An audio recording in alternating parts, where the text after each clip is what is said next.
राधे राधे। जय श्री कृष्णा। अन्नपूर्णे सदा पूर्णे शंकर प्राण वल्लभे ज्ञान वैराग्य सिद्धेशे भिक्षा देहि च पार्वती। ओम श्री अन्नपूर्णाय नमः। आप सभी का मेरे YouTube चैनल पर हार्दिक स्वागत है। आज की वीडियो में मैं आपको बताने वाली हूँ माँ अन्नपूर्णा की पूजा विधि के बारे में। मार्गशीर्ष महीने में माँ अन्नपूर्णा की पूजा विशेष रूप से की जाती है। अन्नपूर्णा माँ की पूजा करने से घर में दुख दरिद्रता दूर होती है। घर में अन्न धन और वस्त्र की कमी भी नहीं रहती। मार्गशीर्ष मास, जिसे हम बोलचाल की भाषा में अघन मास भी कहते हैं, ये पूरा ही महीना भगवान श्री कृष्ण को समर्पित होता है। तो ऐसे में आप भगवान कृष्ण की पूजा तो नियमित रूप से ज़रूर करते होंगे। जो भी भोजन आप बनाएं शुद्ध सात्विक हो और उसका भोग आप भगवान श्री कृष्ण को पहले लगाएं, उसके बाद ही बाकी लोगों को ग्रहण करना चाहिए। लेकिन इस महीने में माँ अन्नपूर्णा की पूजा भी की जाती है और उपवास भी रखे जाते हैं।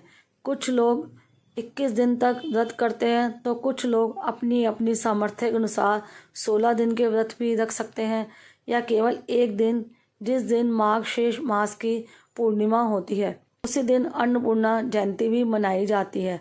अगर आप 21 दिन या 16 दिन के उपवास ना रख पाए तो आप पूर्णिमा के दिन, अन्नपूर्णा जयंती के दिन आप उपवास रख सकते हैं। वैसे अन्नपूर्णा माँ की जो पूजा की जाती है वो मार्गशीर्ष महीने के हर शुक्रवार के दिन भी की जाती है। तो इनमें से आपके लिए जो दिन भी सही हो, आप अपनी सुविधा के अनुसार, श्रद्धा के अनुसार इन दिनों में आप पूजा या व्रत कर सकते हैं। माँ अन्नपूर्णा की पूजा जिस घर में होती है उस घर में कभी भी अन्न की कमी नहीं होती और अन्न के बिना प्राणियों का जीवन संभव ही नहीं है।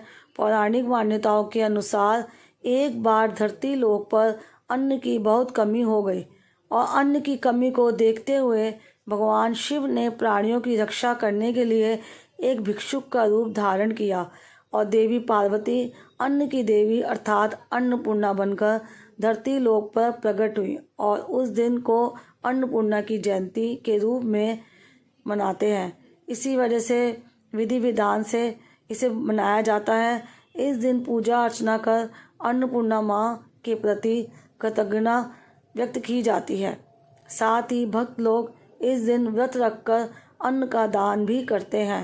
मान्यता है कि जिस घर में अन्न का सदा सम्मान होता हो, जिस घर में अन्न की बर्बादी नहीं होती हो, उस घर में माँ अन्नपूर्णा का सदा वास होता है। पहले जान लेते हैं कि अन्नपूर्णा माँ की पूजा विधि क्या है, कौन कौन से ज़रूरी सामान और सामग्री जो है कैसी है, जिसकी आपको ज़रूरत पड़ने वाली है। मार्गशीर्ष मास के कृष्ण पक्ष की प्रतिपदा से अगर व्रत प्रारंभ कर चुके हैं आप, तो आपको नियमों का पालन तो पहले से ही करना होगा। जैसे कि आपको कुछ ऐसे नियम होते हैं जो अन्नपूर्णा माँ से जुड़े होते हैं। सबसे पहले तो अन्नपूर्णा माँ का जो साक्षात निवास माना जाता है वो होता है आपके घर की रसोई में। की रसोई पूरे मार्गशीर्ष महीने में बिल्कुल साफ सुथरी होनी चाहिए। बात करते हैं कि किस शुभ समय में माँ अन्नपूर्णा की पूजा की जाती है। देखिए, 2 समय होते हैं। एक होता है सुबह का। सुबह के समय पूजा करना चाहते हैं तो सुबह को सूर्य उदय से पहले यानी कि ब्रह्म मुहूर्त में उठकर स्नान करके आपको शुद्ध वस्त्र धारण करके सूर्य उदय से पहले ही माँ अन्नपूर्णा की पूजा कर लेनी चाहिए। अगर आप सुबह के समय इस तरह पूजा ना कर पाए तो शाम को सूर्यास्त के बाद ही पूजा की जाती है। सूर्यास्त से पहले आप अन्नपूर्णा की पूजा ना करें और जो शाम की पूजा होती है वो शाम का जो आप खाना बनाएंगे, रात को खाना बनाने से पहले ही आपको पूजा करनी होती है। इसके लिए आपको घर की रसोई, गैस, चूल्हा, बर्तन सब साफ रखने हैं और सबसे पहले आप अपने गैस चूल्हे की या मिट्टी का जो भी चूल्हा है आपके पास, उसकी पूजा आपको करनी चाहिए। धूप दीप जलाकर रोली, अक्षत, कुमकुम, फूल आपको अपनी गैस पर अर्पित करें। दीपक आप जलाएंगे उसे आप पूर्व दिशा की तरफ मुख करके आप अपनी गैस से सिलेंडर को दूर कर आप अपने रसोई के किसी भी कोने में रख सकते हैं। लेकिन उसका मुख पूर्व दिशा की तरफ होना चाहिए। वैसे तो नॉर्मल पूजा है जो आप हर दिन भी कर सकते हैं। विशेष पूजा होती है। अब आपने जो व्रत रखा है 21 दिन, 16 दिन का, या केवल शुक्रवार के व्रत करना चाहते हैं, तो उनको एक थोड़ा सा कुछ विशेष सामग्री होती है, उसकी व्यवस्था आपको करनी होती है। जैसे कि माँ अन्नपूर्णा की अगर आपके पास तस्वीर है तो आप उस तस्वीर की पूजा कर सकते हैं। नहीं तो आपके घर में देवी पार्वती, भगवान शिव की जो भी प्रतिमा या तस्वीर है, आप उनकी भी पूजा कर सकते हैं। पूजा के लिए कोई भी अनाज आप रख सकते हैं, लेकिन अगर आप चावल रखेंगे तो ज़्यादा अच्छा है, क्योंकि इस मौसम में नए चावल आ जाते हैं। और चावल के साथ ही आपको चाहिए फल फूल, और अपनी श्रद्धा के अनुसार आप 5 मेवा या किसी तरह के भी मेवे आप ले सकते हैं। 7 प्रकार के अनाज भी आप रख सकते हैं। भोग लगाने के लिए आप खीर का भोग हर व्रत में ज़रूर लगाएं। शुद्ध सात्विक भोजन का भोग आप लगा सकते हैं। वैसे नमक से बना हुआ जो भी पकवान है उनका भोग नहीं लगाना चाहिए। आप मीठा कुछ भी बनाकर उसका भोग लगा सकते हैं। पूजा के लिए आपको गांठों वाला धागा चाहिए। अगर आपने 16 दिन के व्रत रखे हैं या जितने भी दिन के व्रत रखे हैं, आप एक धागे में चाहे तो आप कलावा ले लें या कच्चा सूत ले लें। उस धागे में आपको उतनी ही गांठें लगानी होती हैं, चाहे आपने केवल 4 व्रत रखे हैं या एक भी व्रत रखा है, उतनी ही गांठ आपको उस धागे में लगानी होती है। और उस धागे को माँ अन्नपूर्णा के चरणों में फिर अर्पित करना होता है।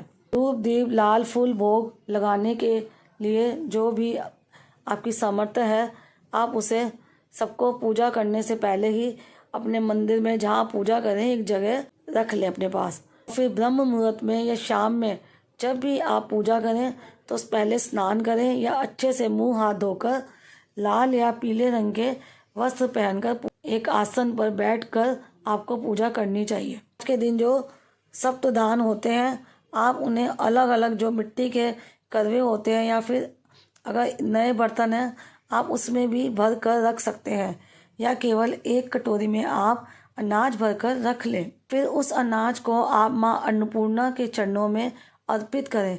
एक विशेष विधि होती है। कहा जाता है जब भगवान शिव ने धरती लोक पर अन्न की कमी देखी तो एक भिक्षुक के रूप में शिव ने अवतार लिया। देवी पार्वती ने अन्नपूर्णा माँ का अवतार धारण कर भिक्षुक बने महादेव को भिक्षा रूप में अनाज दिया, और ये अनाज उन्होंने कहा जाता है एक कलछुल से दिया था। इसलिए माँ अन्नपूर्णा की पूजा में कलछुल का भी प्रयोग किया जाता है। तो एक बर्तन में आपने जिसमें भी चावल भरे हैं उसमें आप इस कलछुल को भरें, और इसी कलछुल से आप भगवान शिव के आगे जो भी चावल हैं या जो भी अनाज आपने पूजा में रखे हैं उसे अर्पित कर दें। अन्नपूर्णा माँ की पूजा में यह एक विशेष विधि होती है। एक चौकी पर आप सभी पूजन सामग्री रख लें और एक वस्त्र बिछा लें। जो भी तस्वीर आपके पास है उसकी स्थापना कर लें, गंगा जल छिड़क कर पूजा कर लें, और उसके बाद आप इस मंत्र का जाप करें, हिंग अन्नपूर्णाय नमः। इस मंत्र का जाप करें या फिर देवी अन्नपूर्णा माँ के स्तोत्र का पाठ भी कर सकते हैं। आप देवी अन्नपूर्णा स्तोत्र का पाठ मार्गशीर्ष महीने में करने से घर में कभी भी अन्न धन की कमी नहीं रहती। अगर भरण पोषण की कमी है, जो लोग बड़ी मुश्किल से वक्त का भोजन जुटा पाते हैं, उन्हें देवी अन्नपूर्णा के स्तोत्र का पाठ नियम से करना चाहिए या सुनना चाहिए। इस पूजा में आपको बहुत अलग से कुछ करने की जरूरत नहीं होती, बस आप में अटूट श्रद्धा होनी चाहिए और पूजा करें। और जो भी भोग में लगाने के लिए आपने बनाया है, चाहे खीर हो या हलवा हो, आप उसका भोग लगाएं और उसके बाद ही आप इसको प्रसाद रूप में अपने घर के सभी सदस्यों को बांटें और खुद भी ग्रहण करें। साथ ही जब आप कोई भी पूजा करते हैं तो कुछ दक्षिणा भी अनाज के साथ रखनी चाहिए, चाहे 1 रुपये का सिक्का ही हो। हर शुक्रवार को आपको इसी तरह से पूजा करनी है। जो चावल आपने पूजा में रखे हैं उनको आप हर शुक्रवार को आप इसी तरह से थोड़े थोड़े करके अर्पित करते जाएं, और जब आखिरी शुक्रवार हो या फिर मार्गशीर्ष पूर्णिमा का जो दिन होता है उस दिन आप इन चावलों में से चाहे तो आप आधे चावलों की खीर बना दें और बचे हुए आधे चावल आप दान भी कर सकते हैं। इस पूरे ही महीने में आपको अनाज का दान ज़रूर करना चाहिए। आप अपनी सामर्थ्य के अनुसार अपने व्रत के दिन या पूर्णिमा के दिन चावल का या 7 प्रकार के जो अनाज होते हैं उनका भी दान कर सकते हैं। के दान से माँ अन्नपूर्णा बहुत प्रसन्न होती है। पूजा करने के साथ ही आपको माँ अन्नपूर्णा की कथा भी ज़रूर सुननी चाहिए। अगर आप व्रत ना भी रख पाएँ तो भी आप मार्गशीर्ष मास में आप हर दिन या शुक्रवार के दिन या सिर्फ पूर्णिमा के दिन अन्नपूर्णा माँ की कथा ज़रूर सुने। जिस तरह से कोई भी पूजा पाठ बिना मंत्रों के या व्रत कथा के अधूरी मानी जाती है, उसी प्रकार अन्नपूर्णा माँ की कथा सुनना आप सबके लिए बहुत ज़रूरी है। मार्गशीर्ष महीने में आप जो भी भोजन बनाएं उसका भोग आप हर दिन अन्नपूर्णा माँ को ज़रूर लगाएं। उसके बाद ही आप लोग स्वयं ग्रहण करें। भोजन शुद्ध सात्विक हो तो आप भगवान कृष्ण को या फिर भगवान श्री हरि विष्णु जी को भी ज़रूर लगाएं भोग। मार्गशीर्ष पूर्णिमा के दिन अपने व्रतों का उद्यापन भी करना चाहिए। कुछ लोग शुक्रवार के दिन से माँ अन्नपूर्णा के व्रत भी प्रारंभ कर देते हैं, तो 1 साल तक या फिर आप अपनी मन्नत के अनुसार भी ये व्रत जितने रखते हैं तो तब से शुरू कर देते हैं। संकल्प जरूर लेना होता है। जब आपके संकल्प अनुसार व्रत पूरे हो जाए तो उसका उद्यापन ज़रूर करें।